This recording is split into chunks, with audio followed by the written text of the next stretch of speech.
Imaginez un pays qui a dû payer pour avoir brisé ses chaînes. Ce pays, c'est Haïti. En 1804, Haïti devient la première république noire indépendante après une révolution victorieuse contre la France napoléonienne. Mais en 1825, le roi Charles X envoie une flotte militaire pour imposer une indemnité à Haïti. En échange de la reconnaissance officielle de son indépendance, Haïti doit verser 150 millions de francs or à la France. Cette somme représentait à l'époque environ 10 fois le budget annuel du pays. Pour payer, Haïti contracte des prêts, notamment auprès de banques françaises. Cette dette, qualifiée par certains historiens de rançon de la liberté, a été remboursée sur plus d'un siècle jusqu'en 1947. Ces conséquences économiques ont été majeures pour Haïti: limitation des investissements publics, dépendance financière et retard dans le développement du pays. Et aujourd'hui, on refuse encore d'en parler. Cette histoire est absente des manuels scolaires en France,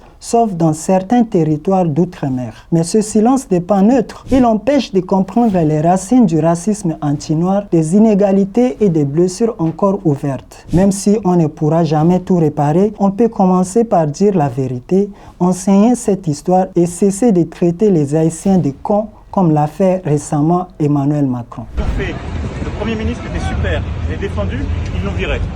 C'était terrible, mais terrible.